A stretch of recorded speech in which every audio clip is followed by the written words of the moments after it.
All right, welcome to part 2 of cardiovascular function. In part 1, we talked about some vascular disorders. We talked about MI, myocardial infarction, some clotting disorders, atherosclerosis, things like that. So in part 2, we're going to focus on heart failure and shock. So heart failure is, well, it's what the name kind of implies. It's when the heart is failing, but there's really a lot to it. So it's really important that we understand that this is the left and right ventricle, so the left over here and the right over here, like you're facing a person, and then you have the atria up here. So it's really important that we understand that the left and the right both have to pump out the same amount of blood every time. So if something gets in the way where one is not able to pump out as much, then that can lead to strain on the muscle tissue, and ultimately one side of it will fail. Now I'll tell you right now that it's usually the left side that fails. Usually left-sided heart failure is what starts the process, but that can then back up through the lungs and go back over to the right side and also cause right-sided heart failure. Okay, so now we also know that the heart has to fill with blood, and then it has to eject blood. Okay, so it fills with blood during diastole, and it ejects blood during systole. Okay, so that means that you can have a failure where this doesn't fill properly, so the ventricle doesn't fill properly, and that would be diastolic. And then systolic would be when the heart doesn't pump out enough. It's not pumping out enough blood. Okay, so it can be systolic or diastolic, and obviously it can be left side or right side. But ultimately what the problem is that the heart's a very delicate type of, the cardiovascular system is a very delicate type of system. It's running at, peak capacity. That's what we want. And if it doesn't do that, then it can't meet the metabolic needs of the body. So that means that these cells and organs aren't able to get the nutrients that they need. Okay, so ventricles have to fill and relax, so we have this Frank-Starling mechanism that kind of takes care of that on its own. So that means that's just this property by which if the heart doesn't stretch very much, it doesn't have as strong of a contraction. It can't contract as strongly, but it doesn't matter because there's not as much blood in it. As more blood fills it, as it stretches out more and more, then it's going to have a stronger contraction inward. Okay, so it's kind of a neat little system. The more blood that's in it, the stronger the contraction will be, just because of the properties and how actin and myosin line up together. And so right in here, there's kind of a sweet spot where it's at its strongest, and that's ideally, depending on whether you're at rest or whether you're exercising, more blood means a stronger contraction. Okay, so now that falls apart at the top. Okay, so at some point it stretches so much that it's a weaker contraction, and we kind of worry about that when it gets dilated too much. That's actually considered kind of a failure because there's too much blood in it, and or it's stretched out too much for other reasons, dilations. So then it becomes weaker. Okay, so too much filling will result in a lowered stroke volume, and we haven't really talked about stroke volume too much, but that's kind of a physiology concept. But stroke volume is when the heart contracts, it releases a certain amount of blood. Okay, so in each contraction, that's considered your volume for that stroke or that contraction. Okay, so your stroke volume is an actual, it's measured in milliliters, as opposed to ejection fraction, which means that, it ejected 50% or 40% or 60%, whatever. Okay, so there are positive inotropic agents which can help increase the strength of a muscle contraction. You'll see that given a lot of times in MI or in cardiac emergency situations where the heart isn't pumping hard enough, and so there are these things called positive inotropic agents, dopamine, norepinephrine. These are related to the sympathetic nervous system, but those will cause the heart to beat harder. And also, of course, our sympathetic nervous system controls that to some degree, well, to a great degree also. Okay, so let's talk about ejection fraction, because that's really, really important for this section. If I have heart filled with, let's see, what's our example here? 120 milliliters of blood. And I pump out half of that. Let's say my ejection fraction is 50%. I know this says 60%, but we're going to make it easier for the math. So if I have 120 milliliters in the beginning, I pump out 50%, then that means that my stroke volume will be 50% of that. That means I'm pumping out half the blood. So that means my stroke volume is going to be 60 milliliters, okay? So stroke volume 60 milliliters, my ejection fraction is 50%. Okay, so hopefully that makes sense. Half of 120 is 60, and so that sort of makes sense. Now let's say I have a diastolic problem, okay, and I'm not able to get very much blood in there. Okay, this is going to blow your mind. Just kidding. So let's say I can't get very much blood in there, and I've only got about 60 milliliters of blood to start with. Okay, so I'm going to have an ejection fraction. Let's say systole is fine. My heart's fine for systole. And I'm going to pump out 50% of that 60 milliliters. There, 50%. So my ejection fraction is again 50%. However, my stroke volume is only half of 60. My stroke volume is only, half of 50% of 60 is 30 milliliters. Okay, that's a failure. Okay, so I've got a preserved, and we're going to identify this in the next couple of slides, but I've got a preserved ejection fraction of 50%. My ejection fraction is fine. My ventricle said, hey, no problem. I can handle whatever you give me. The trouble is diastolic. Or it could be the other way around where there's a systolic problem and I'm not able to pump out 50%. Doesn't matter how much blood is in there to begin with. I can only pump out like 40% or 30%. Okay?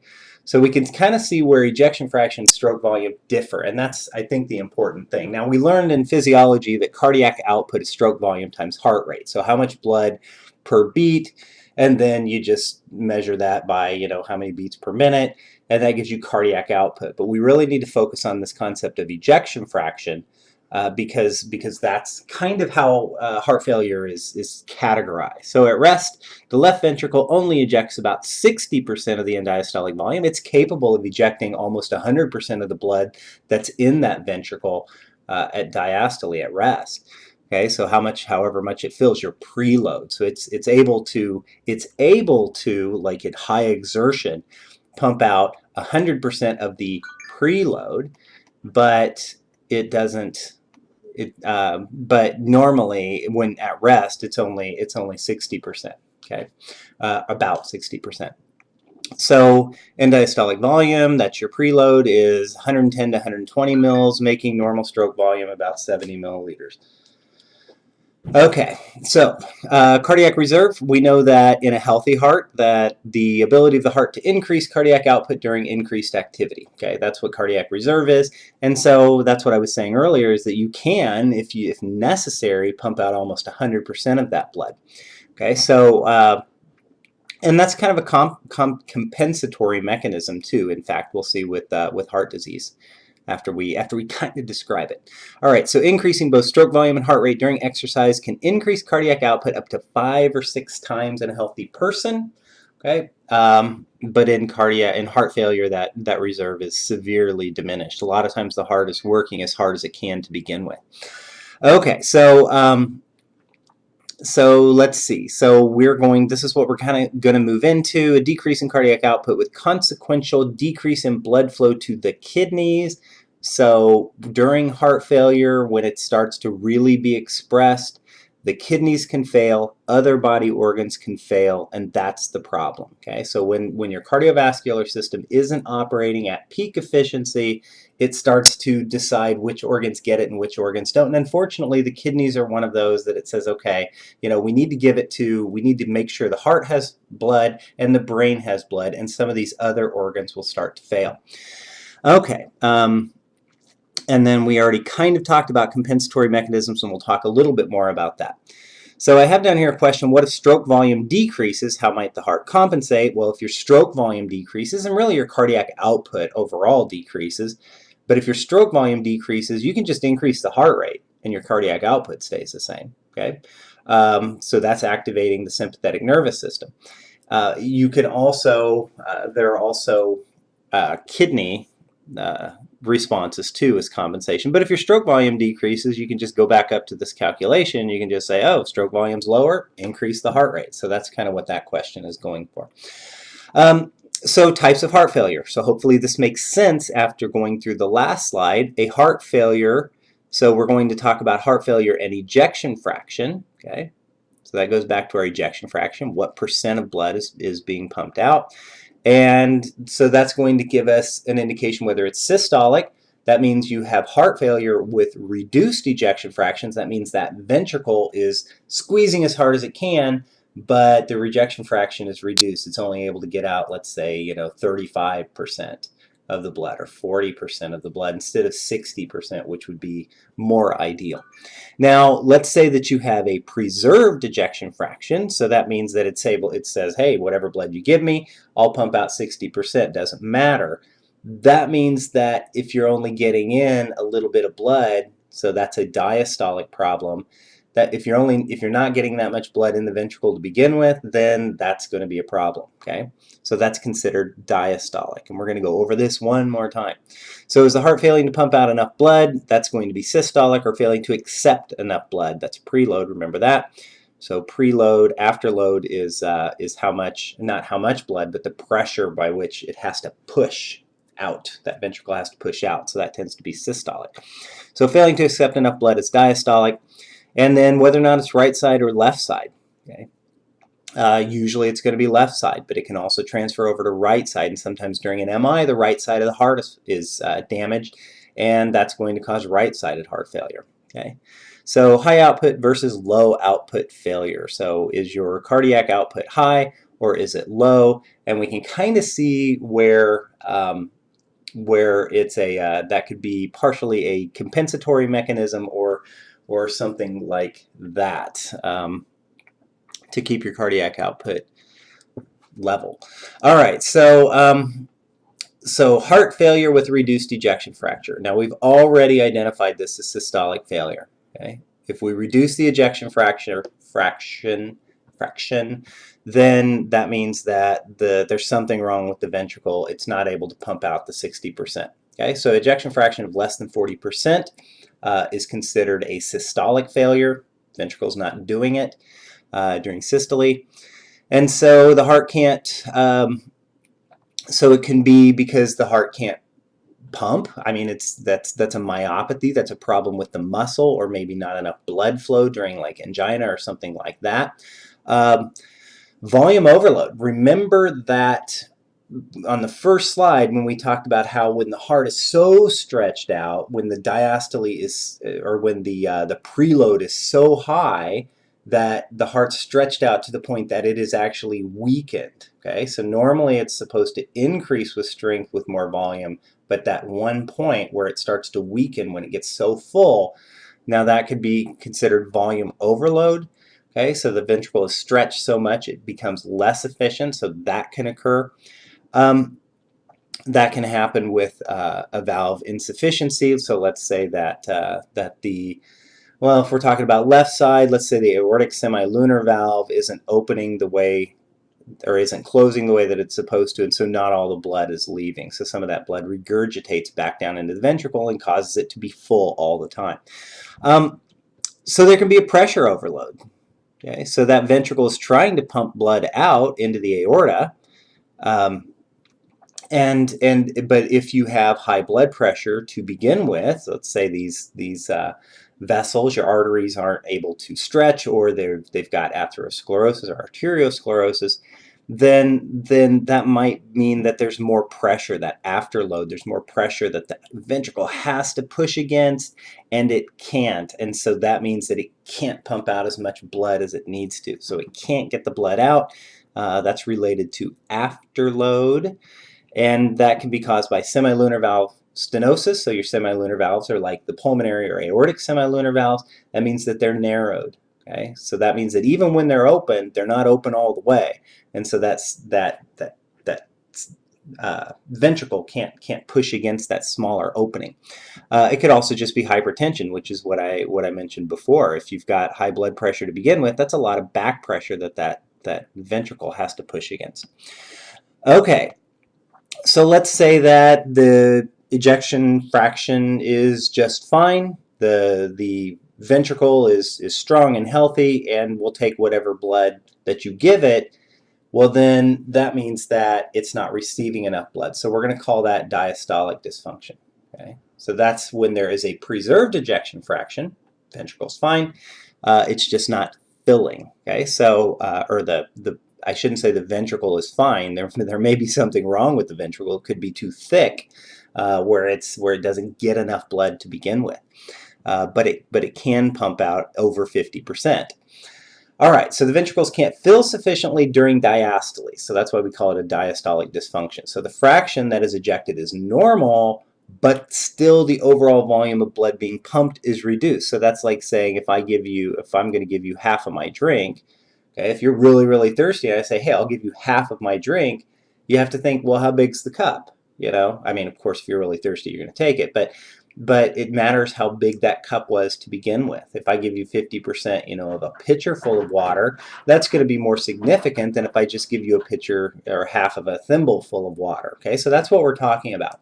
So, so even though you can pump out 50%, that first diastolic, that preload, that end diastolic volume is reduced. Okay, so hypertension, again, leading cause of diastolic. It's the main cause of systolic as well, or MI, I guess, myocardial infarction. But hypertension is really deadly for both. Okay, or it's a cause for both. So also some other causes: pericardial effusion. Remember we talked about cardiac tamponade. And so that means that the heart is kind of under pressure all the time, like physically from the outside under pressure. And so that's going to prevent it from filling completely. Increased ventricular wall thickness. So this would be like an LVH, left ventricular hypertrophy. So if you have hypertrophy, then the muscle itself is thickened, which we can see in this picture down here. Okay, this says right ventricular hypertrophy. But either way, if your muscle is thicker, that leaves less room for blood inside. Okay, so that means your end diastolic volume, or your preload, whatever we want to call it here, is going to be reduced. Okay, so even though you can pump out 50%, your diastolic volume isn't high enough. Okay, so delayed relaxation of the ventricle, so that could be a dysrhythmia or something like that could prevent the filling of it. Okay, and I already mentioned this, but note that hypertension is involved with both systolic and diastolic function, and that kind of makes sense and why we want to treat high blood pressure as its own disorder, because it can cause other problems. Okay, so left-sided versus right-sided dysfunction. So clinical manifestations depend on which heart chamber is dysfunctional. This is important because if your left side is not pumping out enough blood, if it's struggling to pump out enough blood, it's going to back up into the lungs. Okay?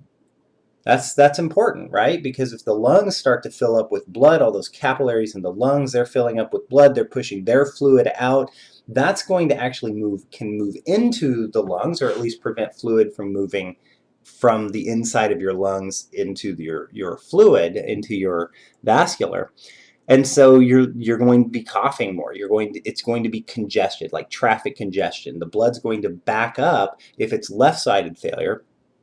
And if it's right-sided failure, it's going to back up into the body or even into the brain. Okay, so you're trying to push blood back into the right side in right-side failure, but because the right side can't really pump as much blood as it's supposed to, the blood's going to back up, and if it backs up, it's going to go back to where it came from, which in the case of the right side, it's coming from the body and it's coming from the brain.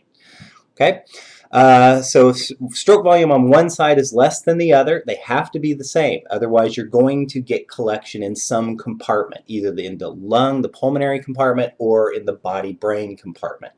Okay, and so we should be able to predict where that accumulation will take place, and that's important that you can predict it.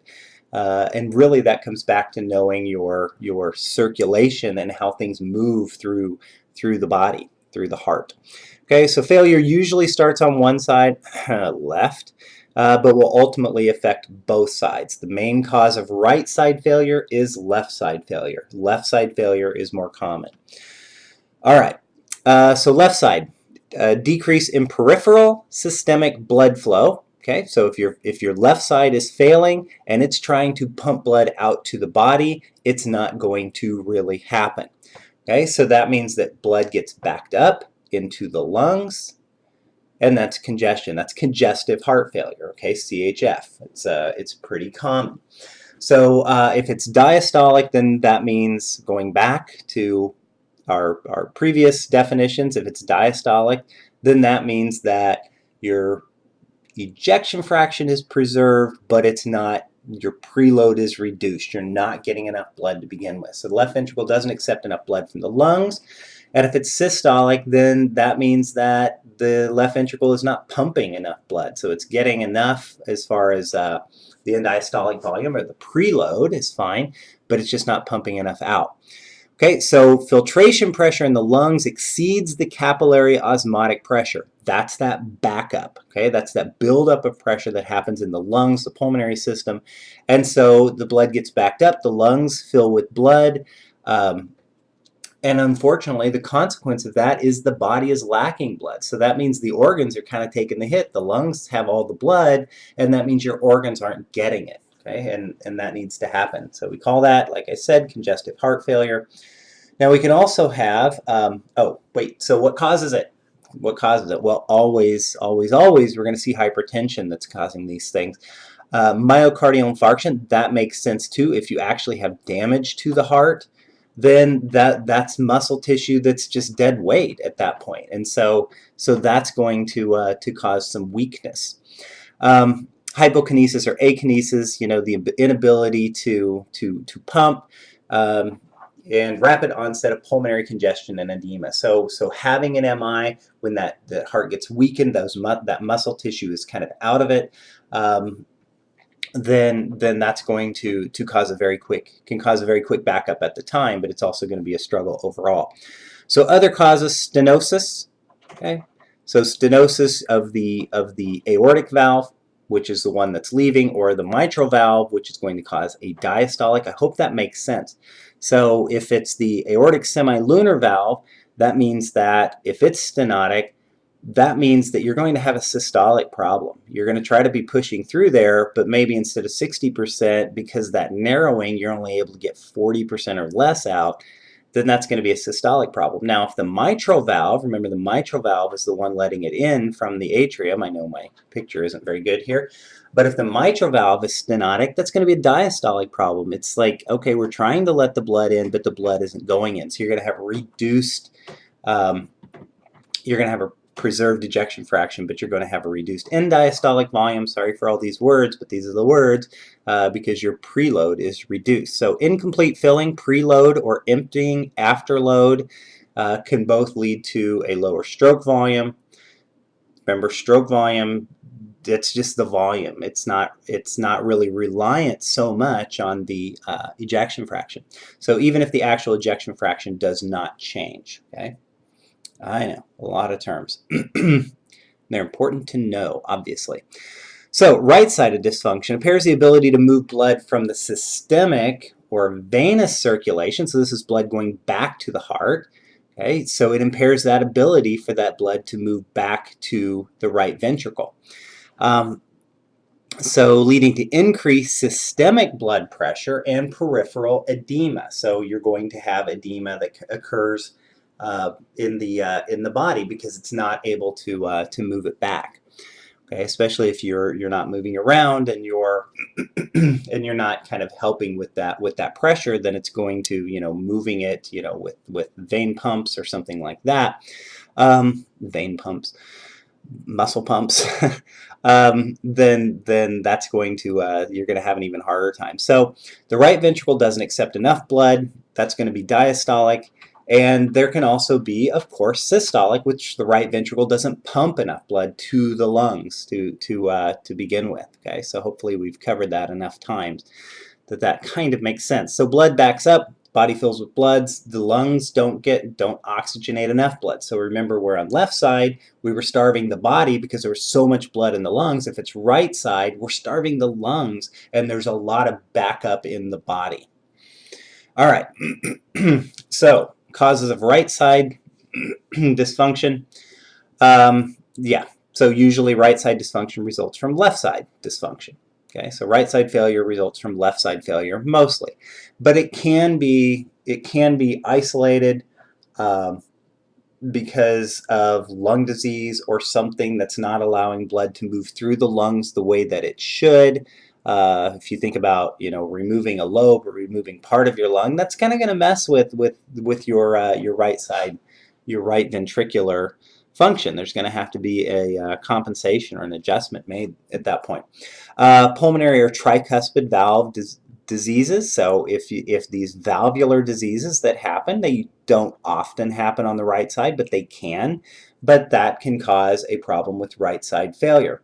Or a right side MI. So MI is damage, so myocardial infarction, that's damage to the right side muscle tissue. That's going to affect function.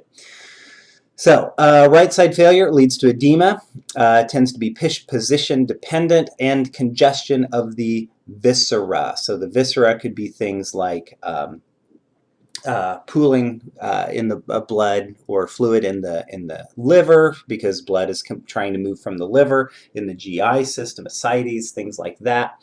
And so there can be weight gain. Okay? So there can be weight gain because your body has all the fluid it's collecting in the body and between the tissues. Okay. So hopefully that kind of makes sense. So this is just the manifestation, kind of everything we just went through. Okay. All right. So how does it manifest? What happens? We've already discussed some of this, but this is just kind of laying it out there. Fluid retention and edema. Okay. Nocturnia, nighttime urination, and oliguria. That's small amounts of urine. Okay, so it kind of depends on where this fluid is collecting, okay, and how the kidneys respond to it. If the kidneys aren't getting enough blood, you're not going to produce as much urine, okay. Now, on the other hand, if you have a buildup of blood in the body, then the kidneys are going to say, oh gosh, we've got too much blood, and it's going to try to get rid of it. And that's why, and that tends to happen when you're laying down. The blood fluid tends to collect in the body, and then that's going to cause increased urination. So you're going to see that a lot of times at night. Respiratory, if your blood isn't being pumped efficiently, well, one thing that you can do is increase your breathing rate, or labored breathing. Which hold on, let me back up. Dyspnea, labored breathing, that's going to come mostly from congestion. Okay, so when your lungs get congested. Exertional dyspnea, so that's when you're trying to work better, you're going to have a harder time breathing. Again, that's related to congestion. Orthopnea, shortness of breath when lying flat. Okay, so all of these really all of these so far are really related to blood kind of backing up in the lungs. Paroxysmal nocturnal dyspnea, sudden shortness of breath at night. Okay, so that's just this inefficiency of the heart is leading to a displacement of fluid within the body. Okay, and so that tends to happen when lying flat and at night. So fatigue, weakness, mental confusion, cachexia, loss of weight, and muscle atrophy, malnutrition, all of these things have been noted with heart failure. Cyanosis, that's just a lack of oxygen, which causes your hemoglobin to not be properly oxygenated. Arrhythmias, especially if you've got damage to the actual cell or the actual myocardium, the muscle wall, that can lead to arrhythmias. And of course, all of this, not really all of it, can lead to sudden death, but sudden death is obviously the biggest concern for heart failure. So compensation. Well, we already have compensation that if there's more blood in the heart, it's going to beat a little harder. Okay, so that's a compensation that happens. You know, that happens in healthy people all the time. You have more blood in your heart beats a little harder, and so that can continue with heart failure. Okay, so up to that point, your autonomic nervous system, your sympathetic, is going to increase rate and contractility. It's also going to cause some vasoconstriction. Okay, so that's going to, like, if you have left side failure, you might have a harder time actually getting your blood pressure up. Okay, so that's going to be a compensation.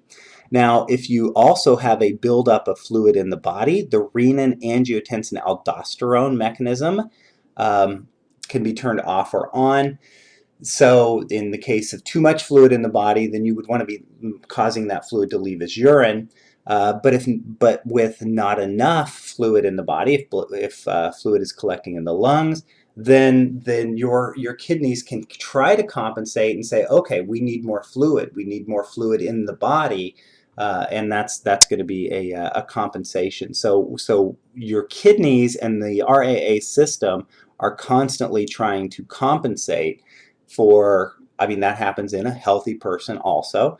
And then when their blood pressure isn't high enough, the RA system is activated. When it's too high, then it's turned down and it's decreased in its function. And so that same thing can continue with heart failure to try to keep things in the norm.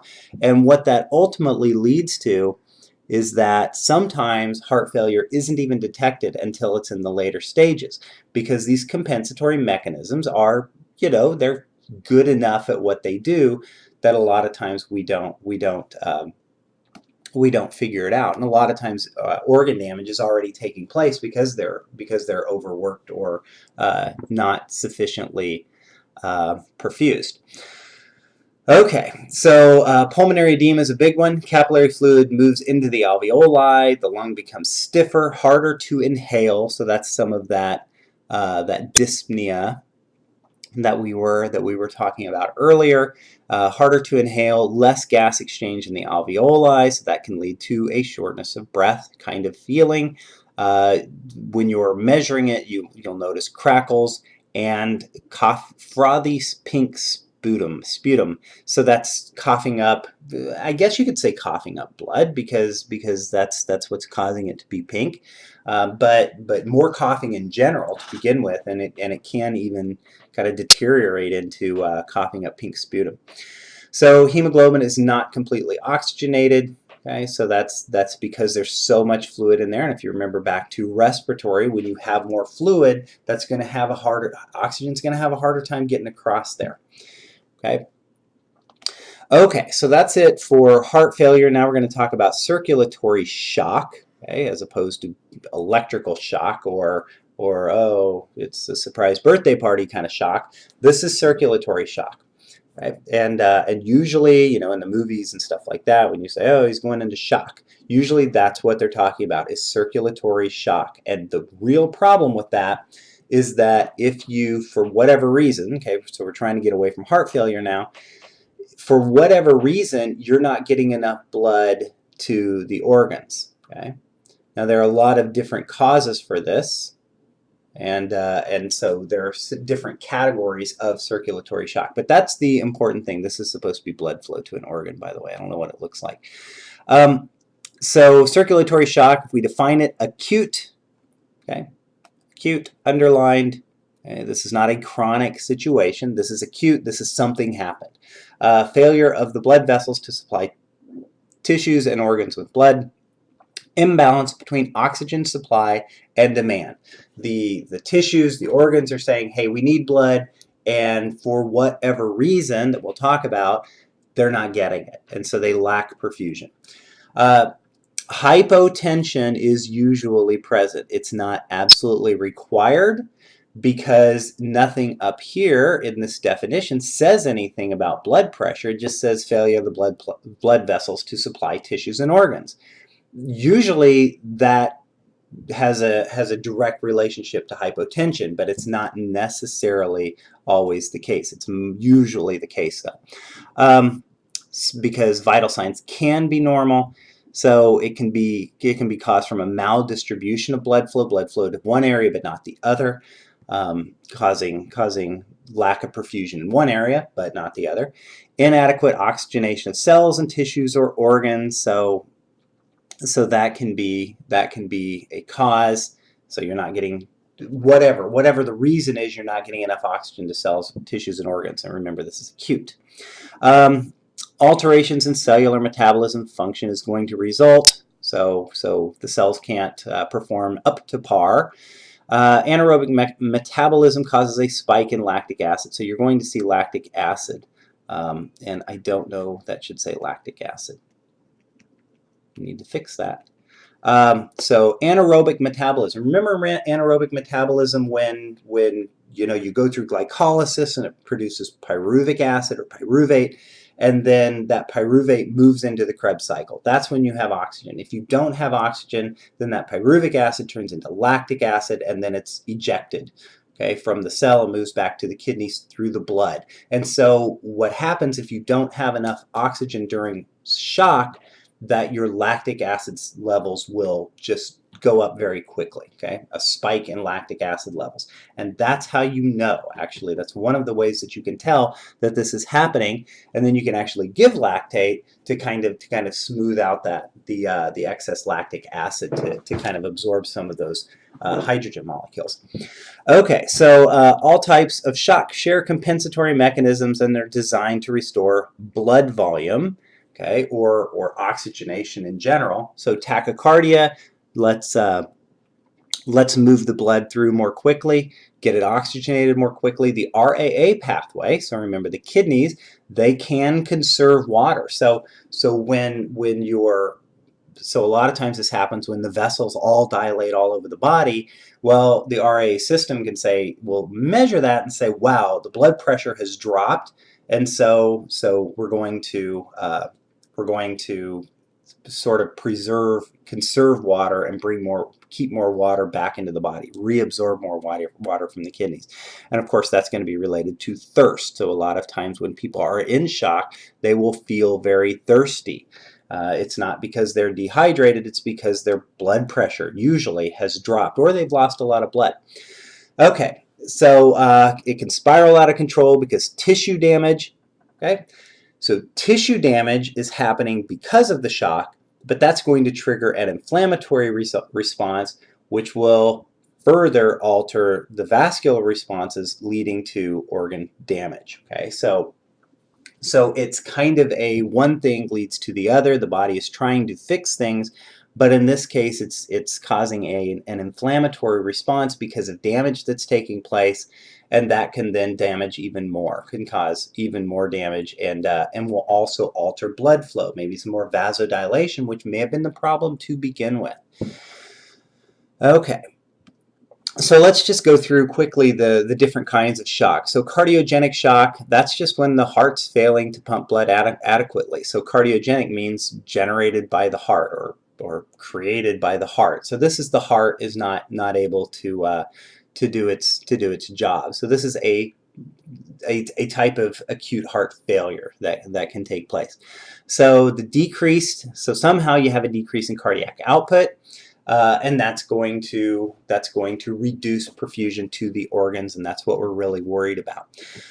So you'll try to compensate. Sympathetic nervous system is going to respond. It's going to try to increase the heart rate. It's going to try to increase contractility, or how strong the heart beats, how hard it contracts. And it's also going to lead to vasoconstriction, which is going to get your blood pressure up. It's going to increase that pressure inside the vessels so fluid can move out of the vessels. If they're just big and lots of space, then the fluid's just going to kind of stay in there. But if you squeeze them a little bit, some of that fluid will start to move out to kind of help perfuse the tissues. We can put that down here. So vasodilation can lead to that. Now, the trouble is a lot of times that when you're in shock and blood pressure has dropped, the heart is going to try to get involved too. It's going to try to, like I said, increase contractility, increase rate, which that increased workload on the heart can actually worsen heart failure and or any kind of damage that was already taken place in the heart. So that can be a kind of a problem with cardiogenic shock. So manifestations, what's this look like? Cyanosis, so blue lips, lack of oxygenation, low blood pressure, low urine output, because your RAA system is going to say, nope, let's save all of the water we can. We're not going to let it leave as urine. Or it could just be that the kidneys aren't even being perfused. Okay, so it could be that we just cut off blood flow to the kidneys, which means that they're going to fail. Okay, so that means that we block blood flow to them. But either way, it's going to be expressed as low urine output. Poor cerebral perfusion. Well, your body's going to try to keep as much blood flow into the brain as it can, but if you have, if your heart is failing, okay, so this could be like an acute coronary syndrome or something like that, an MI, then you may not be able to get enough blood to the brain, and then you're going to have neurological effects. Okay, so that's cardiogenic. What about hypovolemic? Hypovolemic kind of makes sense too. It's, if you understand the name hypovolemic, that means low volume. That's an inadequate circulating volume. Well, if you think about what can cause inadequate circulating volume, that means you're losing fluid, which means you're losing blood a lot of times. Okay, so that's a lot of times what it is that you have a trauma. You're bleeding out. Okay, so bleeding out, you're going to go into shock. You're going to go into hypovolemic. You're going to go into hypervolemic shock, and you're going to not be able to perfuse your organ. So symptoms manifest when volume is decreased by about 15%. Donating blood can be as high as 10% without any issues, but when you surpass, I have to take somebody's word for it, but when you surpass 15% loss, then you're going to start showing difficulty with perfusion of the organs. So pathogenesis, how is this caused? Well, external loss of whole blood. That's our trauma or hemorrhage. Plasma. Loss of plasma. So this is burns. Burns on a large portion of your body. What do burns do as they're healing? They weep. Okay, so they're weeping fluid. Okay, so if you have a burn and you're not, and so somebody in a burn unit with severe burns over a large part of their body will have to get fluid replacement, otherwise they will go into hypovolemic shock, and they'll lose that fluid, and that fluid needs to be there for to perfuse the organs. So loss of plasma, loss of extracellular fluids, dehydration, not getting enough fluid to begin with, vomiting, diarrhea. Those things can also cause you to lose fluid abruptly, very quickly, and that can lead to shock. You're not going to have that fluid in your body to perfuse your organs. Okay, or it could be fluid shifted from the vascular to the interstitial. So that can be some form of edema or internal damage. Okay, so internal damage to blood vessels. If you don't have, either way, no matter how this happens, if you don't have blood flowing through the vessels, okay, and so instead it's kind of out here in the tissue, well, then that means that your whole circulatory system is going to be messed up. You're not going to be able to get blood to other places in the body either. Okay, so that's hypovolemic. Now, obstructive is also pretty straightforward. That's a mechanical obstruction to the flow of blood.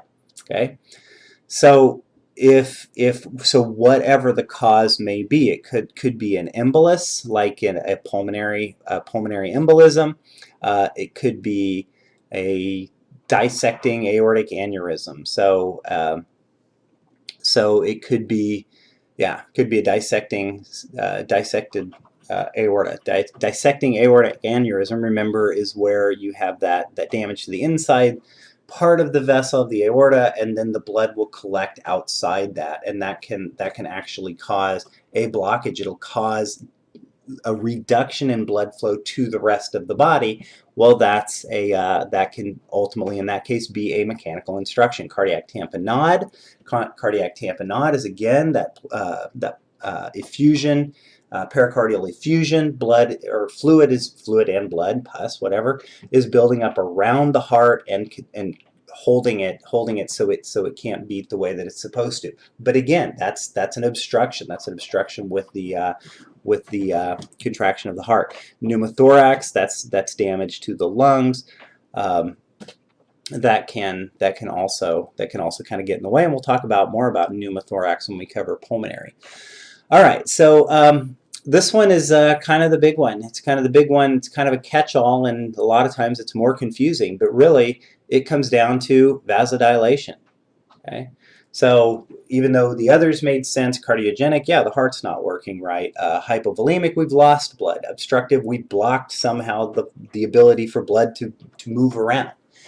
So now we have this other one called distributive or vasodilatory, which is related to vasodilation. Okay, vasodilation. And that's really what you should remember, is that you have massive, systemic, system-wide, usually vasodilation. And what happens when vasodilation occurs? You have a drop in blood pressure. Okay? That's what vasodilation does. Vasoconstriction increases blood pressure overall. Vasodilation decreases blood pressure.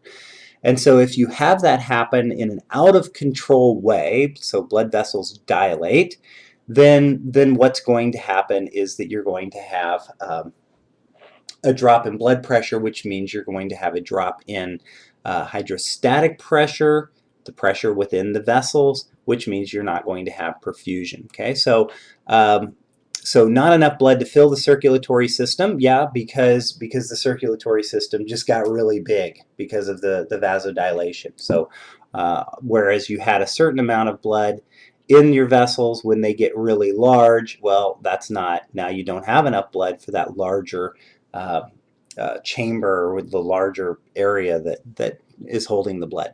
So blood flow decreases, less blood is returned to the heart, so it's going to collect where the vasodilation is taking place, and so less blood is circulated around the body. Ultimately, decreased blood pressure, decreased hydrostatic pressure, you can't perfuse the organs. So what causes it? Well, it can be neurogenic. You could could be a loss of sympathetic function. So autonomic nervous system, sympathetic nervous system doesn't work. A spinal cord injury, something like that, can cause a loss of control of the sympathetic nervous system, and so that can cause, where it's supposed to be constricted, can cause vasodilation.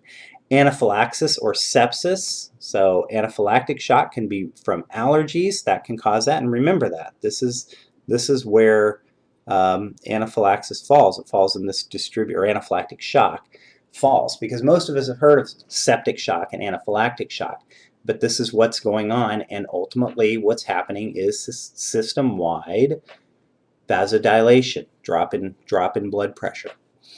Okay, so causes: decreased sympathetic activity, that's what we just mentioned. Neurogenic, brain or spinal cord injury, anesthetic, so drugs can cause this. Insulin shock can result in this. Emotions can, I guess that would have to be a very, very extreme case, but it kind of makes sense because our emotions are tied to our sympathetic, parasympathetic nervous system, and some people when they if they activate their vagus nerve as a vagus syncope, then that can actually cause their heart to start to slow way down, decrease blood pressure, and a lot of times they pass out. So that can happen, I guess not infrequently. So let's see. So vasodilator substances in the blood. So remember, we have things like histamine, serotonin, those kinds of things which kind of trigger vasodilation. That's why injuries will become red and warm, and it's because you've got vasodilation. Now imagine that happening everywhere. So that's an anaphylactic type of shock. Inflammatory response to infection. Okay, so infection is going to can cause the same thing, and that's septic shock. And then vessel damage from severe hypovolemia. So that's kind of related to hypovolemic shock, but in this case we're talking about it occurring all over the body and causing this vasodilation. So some way it's going to be related back to vasodilation. Okay, so anaphylaxis, let's talk about that. Systemic response to inflammatory mediators released in type 1 hypersensitivity. Okay, so this is where we worry about this, why we carry the EpiPen. We carry the EpiPen because your body, when it has just this normal, if you can call it that, allergic response or normal response to something, it goes systemic. Okay, histamine, acetylcholines, kinins, leukotrienes, prostaglandins, these things all cause vasodilation. And when it happens too much, then it causes vasodilation all over the body. And then we have this drop in blood pressure, drop in perfusion pressure, and that's shock. So if you have an EpiPen, you can give epinephrine. Okay, that's going to activate your sympathetic nervous system. It's going to cause very quick vasoconstriction. Your blood pressure is going to go back up. It's going to open your airways because you remember a lot of times these leukotrienes will cause your airways to constrict as well. But yeah, that's where the epinephrine, adrenaline, opens your airways and constricts your vessels, kind of gets things back to where you want to be. That's why it's so effective. Okay, so what happens when arterioles vasodilate throughout the body? Well, your blood pressure is going to drop and you're not going to be able to perfuse organs with blood. And that is what shock is. So it's going to cause shock. Acetylcholine, kinins, we already mentioned that. But these things, named them all anyway, so they can cause vasodilation, but they also cause vasoconstriction. Okay, and when bronchioles constrict, then you have reduced air, which is going to be reduced oxygenation, which is going to cause even a bigger problem. It's going to add to the problem. So now you not only do you not have good perfusion of the organs, but now you also can't get in enough air, and that's why things like anaphylactic shock can be so deadly. Although septic shock tends to be deadlier. Okay, so sepsis, which brings us to sepsis and septic shock. So sepsis occurs. That's just kind of an infection. So you have infection, fever, tachycardia, elevated white blood cell count. Those kinds of things go with sepsis. That means you have some kind of a microorganism or some kind of a microorganism toxin in your blood. That's sepsis. Now that can become more severe. So when sepsis kind of advances to the point that organ dysfunction is taking place or tissue hypoxia is taking place, that can be severe sepsis. And then septic shock happens. That's severe sepsis plus hypotension. So this is when your blood pressure also drops. Okay, so this is going to be, because it's part of this distributive or vasodilatory shock, that means that you've got massive system-wide vasodilation. Okay. So severe sepsis plus hypotension is septic shock, also hypoxemia, low blood oxygen, oliguria, reduced urination. Okay, so that kind of goes along with it. Metabolic acidosis and high lactic acid levels. Okay, so high lactic acid levels are often an indicator of shock. Okay, the shock has occurred. Okay, so inflammatory mediators are released into circulation. Tumor necrosis factor alpha. These are specific indicators or triggers, really, signals for inflammation, and that can cause vasodilation. So cause systemic signs of inflammation, fever, increased respiration, vasodilation, warm flushed skin. All of these things are kind of related to sepsis, to the systemic response to a disease.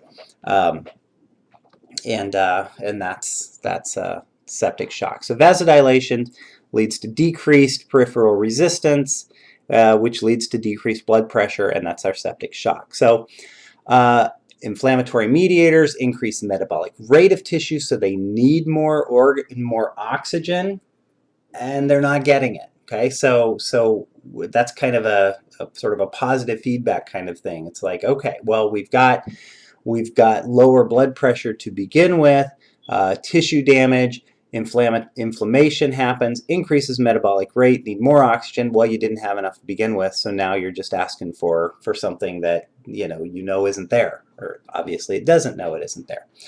Okay, so about a 40% mortality. That's not a good mortality rate. Um, that's pretty high. And so that's why moving very, very quickly and having a program set of things to do, something often called the sepsis bundle. You sort of go through the steps to manage septic shock. It's kind of a big focus, not something you want to let get out of hand. So sources, what happens? How does mortality happen? So respiratory, GI, genitourinary. Most cases are nosocomial, or the sources of sepsis, I guess. Respiratory, GI, genitourinary. Those are the typical places where infection can occur. Most cases are because of the hospital. Okay, so diseases that are in the hospital that a lot of times are antibiotic resistant. Who's at risk? Older age, critically ill, chronically ill, immunocompromised people are tend to be more at risk. And so yeah, so once you've identifying it and recognizing it is really important. A lot of times that that recognition a lot of times falls on the nurse checking vitals, something like that, seeing something out of order, and then calling attention to it. So but yeah, there's something, the sepsis bundle, remove the infectious agent, because when we're talking about sepsis, we're talking about some kind of infectious agent. We're talking about usually like a bacteria or something like that. Replace the fluid, okay? So you've got vasodilation, put more fluid in there. It's going to increase the pressure. Vasopressors cause vasoconstriction, can increase heart contractility. Epinephrine, norepinephrine are examples of that. Provide oxygen, okay? So increased oxygenation is going to help. And ultimately what you want to do is prevent organ damage. Okay, so so this is just everything that we just went over put into one graph. So I'm not going to go through that again. And let's see. So ultimately what we're trying to avoid is, especially with shock, is multiple organ dysfunction syndrome. And this is a lot of times how people die, is their organs will start to fail one after the other. Um, so this is multiple organ dysfunction syndrome, is a progressive dysfunction of two or more organ systems resulting from an uncontrolled inflammatory response to severe illness or injury. So a lot of times when people get sick, and their body isn't able to recover, and it can't be fixed in some other way, then organs they're not getting the proper perfusion, and so they start to get injured, and then they start to die, to fail. They can't do their job. Okay, so causes, most common is going to be sepsis, septic shock. Okay, so that's a lot of times where it goes, especially with older people who can't fight it off to begin with, and that can progress.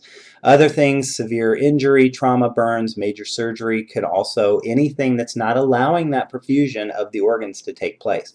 So manifestations: what organ systems? Respiratory, hepatic, so the liver, the kidneys. The kidneys are always really susceptible to this. GI. And then, of course, the heart. The heart's going to be a pretty big target of that. Okay, so that's it for this section.